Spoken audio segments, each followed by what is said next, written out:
here. What do you give on it? 25, 50, 75, $100,000. You are listening to the Auction is Action with You in It podcast presented by Call to Auction, where our favorite four-letter word is S-O-L-D. Sold. Hey there, everyone. Bobby D here at the Elevate Conference, and we're just getting started here with day 2, and my mind is blown with all of the great information that has been provided by all the great speakers and the presenters in all of the sessions, and this is fantastic. They're just getting ready to get started, so let's take a look. And I am here with the Kilted auctioneer, Matt Robe. And Matt, how is your Elevate been? It's been phenomenal. I got to attend last year virtually, and being here in person is so much better. So as a fellow auctioneer, what is one thing that you pulled out of this conference that you're going to be able to bring directly to your clients? I'll say neuroscience and event design, hands down, the two most important things that people just think happens naturally, and it does not. It is beyond intentional. That's right. It's very strategic. I think they used the word engineered yesterday. And today we do have the author of Neuroscience giving us a keynote. Neuro giving Cherry and Kochi. I totally have a happy man crush on that guy. That book is incredible. Any fundraising paddle raise appeal that I write, I'm going to use AI and say, please write me a 2-minute paddle raise appeal using the framework created by Cherry and Kochi in Neurogiving, and what it spits out is absolutely phenomenal. Yeah, I'm a huge fan of that book. I just finished it, and it flipped my whole mindset of what giving really is. Well, and how to encourage that, the mirror neurons that get you firing, where you're like, I feel, as opposed to I think. I don't want you thinking. I want you feeling that you have to give $10,000, not thinking, can I afford this? Right. That's absolutely right. Matt, here we are, Elevate, and let's go learn some more. All right. Thanks, Bobby. Right on. Thanks for being here. Hey there, everyone. I am here with Stephen Kilbreth here at the Elevate Conference. What do you think about this conference, sir, Stephen? I think it's been amazing. It's so fun being with all of the great vendor partners that we have. And what's cool about this is we get to be in the room with everybody, and we get to see all the speeches and everything like that. But what's most important is the 300 people sitting out there. Absolutely. I love that these are all fundraising event-focused individuals that see the value of events and how that they can help to build their community. Yeah, and then one of the things we've been learning, like you and I have been talking about the whole time, is how we approach our events as being mission-focused, right? That is the star of your event. If the star of your event isn't mission-focused, then you're doing it wrong. It shouldn't be us. It shouldn't be the band. It shouldn't be anything other than the mission that you have for your organization. That's absolutely right. So what's one thing that you're able to take to help your clients from this conference? You know, that's really it. I think what we've been learning is that every event is unique, and you have to, I love the session that we had on how to create the ambiance of the event and how you look at it and the design aspects of it, the lighting, the colors that you can use. Now, again, I would say that's not the star of the event, but it does set the mood for your mission. Yep, and you got to set that mood, because when people are feeling good, they're giving. That's exactly right. No question about that. Right. All right, Stephen. Jacket. That's awesome. Thank you.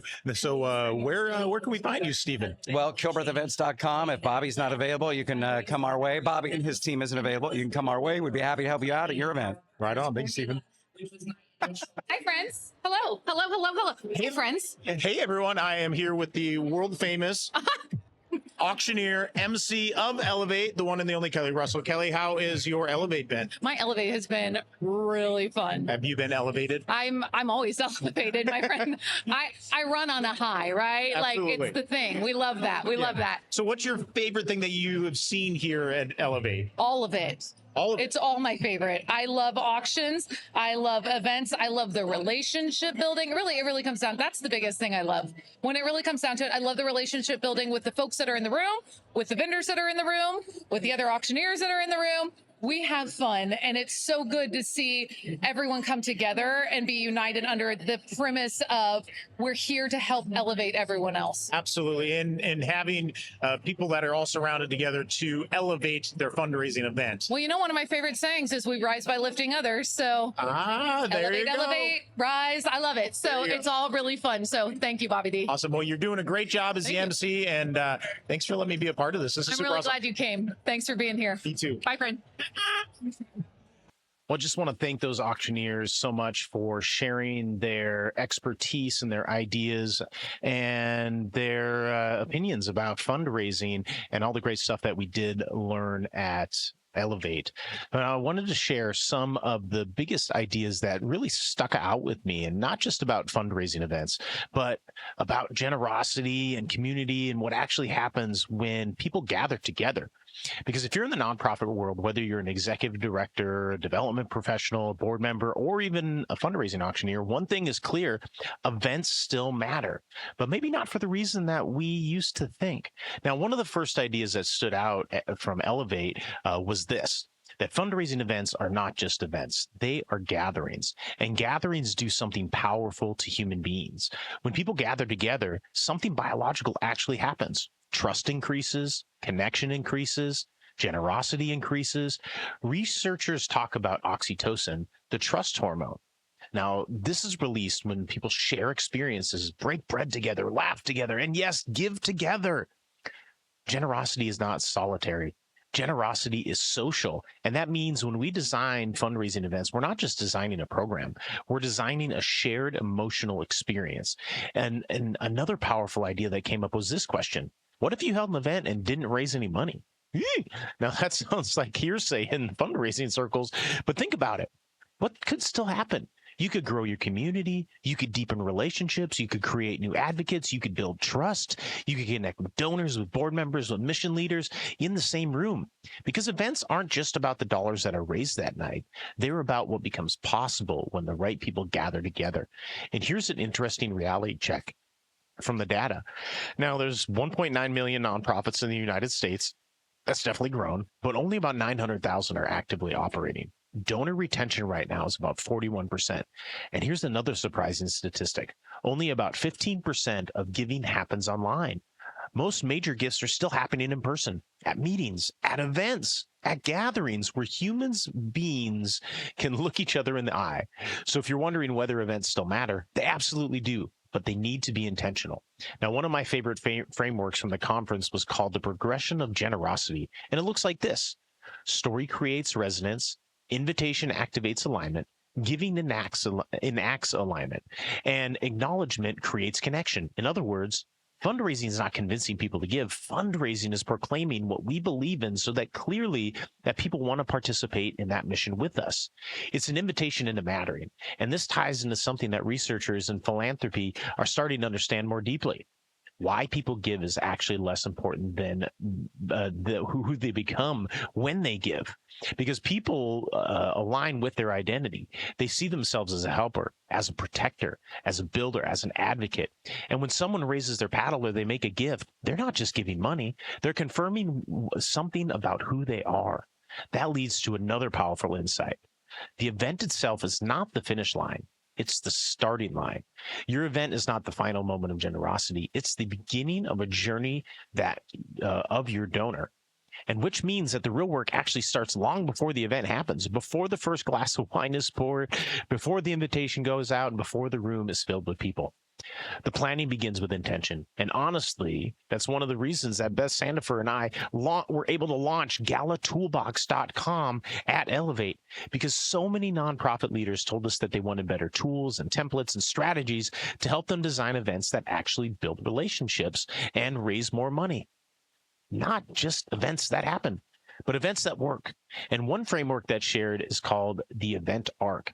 And now think about your event like a story with chapters. Chapter 1's the welcome, helping people understand how to participate. Chapter 2 is the mission, show them the work, share the stories, let them see the impact. Chapter 3 is fundraising. This is where the live auction and the paddle raise come in. Chapter 4 is celebration, honorees, entertainment, recognition. And Chapter 5 is gratitude, thanking the board, the sponsors, the volunteers, and the guests. Every great event follows this narrative arc, because events are not spreadsheets. Events are emotional environments. And this brings us to something fascinating about the neuroscience of generosity. When people feel emotions together, something incredible happens. Their brainwaves start to synchronize. Their heart rates start to synchronize. Researchers call this neurocoupling. Shared emotion creates shared identity, and shared identity creates cooperation, which means the most powerful moment in any fundraising event is the moment when the room feels something together. That's the moment when generosity becomes contagious. That's what I call the golden goosebump moment. And here's something: people don't decide whether their gift is affordable. They decide what is normal. Human beings are social creatures, and nobody wants to be the first paddle in the air. But once someone moves, something changes. Momentum begins. The first follower creates a movement, then the second, and then the third. And suddenly, generosity becomes the norm in the room. Matching gifts also play a big role in this as well. And studies have shown that matching gifts can increase donor participation by more than 50%. And here's an interesting nuance. Most donors actually prefer matches that are already committed. They want to know that the momentum is already started because generosity is contagious. Energy is contagious and kindness is contagious. And when people are seeing generosity happen around them, it invites them into the experience. Now, another idea that stuck with me is that we should stop treating generosity like it's an imposition. You don't have to convince people to be generous. Human beings are naturally generous. And what we need to give them is a reason to be generous with us, a reason rooted in purpose, in impact, in belonging. One of the most important reminders from the conference was this. We often measure events by three things: attendance, revenue, and applause. But maybe the better question is this: the morning after the event, will donors remember the program? Will remember who they became in that room?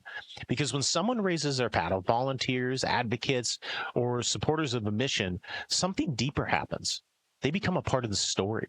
And that, in many ways, is the real work of fundraising. Now, helping hope feel real, helping people see that their generosity matters, and helping people feel connected to something bigger than themselves. And when we do that well, something beautiful happens. Events stop being transactions and they start becoming movements. So if you're planning an event this year, here's the question I'd like to invite you to ask. Not just how much money can we raise, but what kind of community can we build? Because when people gather together around a shared purpose, incredible things become possible. And that's where generosity begins. I want to thank you all so much for joining me here on the Auction is Action with You in It podcast. And if you found this helpful, please share this with someone who plans fundraising events or works in the nonprofit world. Now, if you're looking for tools to help you design a better event experience, make sure you check out galatoolbox.com. You can also find us at calltoauction.com. Until next time, remember, auction is action with you in it, and the most powerful action is generosity. So, friends, thank you for all the impact that you were making in the world. Again, my name is Bobby D, your host of the Auction is Action with You in It podcast, and we will see you next episode.